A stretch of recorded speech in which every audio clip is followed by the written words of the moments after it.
Negara sebagai polisi.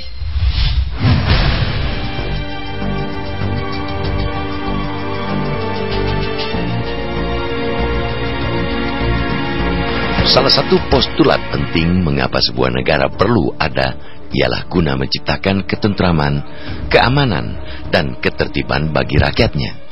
Demi mencapai tujuan tersebut, negara pun diberi mandat kekuasaan, kewenangan, alat, bahkan dana oleh rakyat. Dengan segala perangkat yang dimilikinya, negara harus hadir dan dirasakan kehadirannya oleh masyarakat. Negara harus memastikan bahwa hak-hak dasar rakyat terpenuhi dan hak hidup rakyat tidak tercerabut. Bagi Indonesia, tugas wajib negara itu termaktub dalam pembukaan Undang-Undang Dasar 1945. Di sana disebutkan bahwa negara hadir untuk melindungi segenap bangsa Indonesia dan seluruh tumpah darah Indonesia.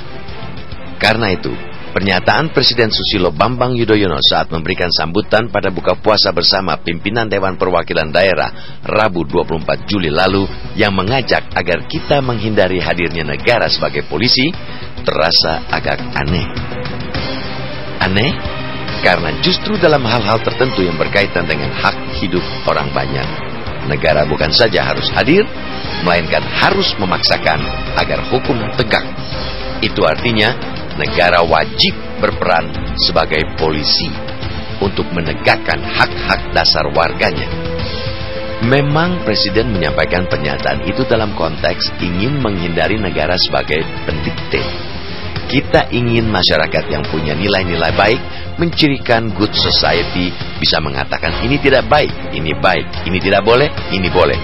Kalau itu tidak ada dan mengharapkan negara sebagai polisi, kehidupan kita tidak baik, kata kepala negara. Ajakan itu positif, tapi ketika diletakkan pada konteks faktual bahwa kondisi yang ada sama sekali belum mencerminkan nilai ideal tersebut, menghindari peran negara sebagai polisi bukan langkah yang tepat. Malah, ketika Presiden meletakkan ajakan tersebut dengan mengambil contoh kasus terusirnya penganut Syiah di Sampang, Madura dari kampung halaman mereka karena melaksanakan keyakinan, pesan itu justru bisa dimaknai sebagai ketidakberdayaan negara. Kita mengapresiasi Presiden yang telah menerima kunjungan dan mendengar penjelasan perwakilan Syiah Madura. Namun, kita juga perlu mengkritik reaksi Presiden dalam menanggapi kasus tersebut yang lebih menonjolkan keprihatinan dan harapan agar konflik segera berakhir. Presiden mestinya memastikan bahwa aparatnya telah menindak siapapun yang mengangkangi hukum, mencabut hak berkeyakinan, dan mengusir mereka dari kampung halaman.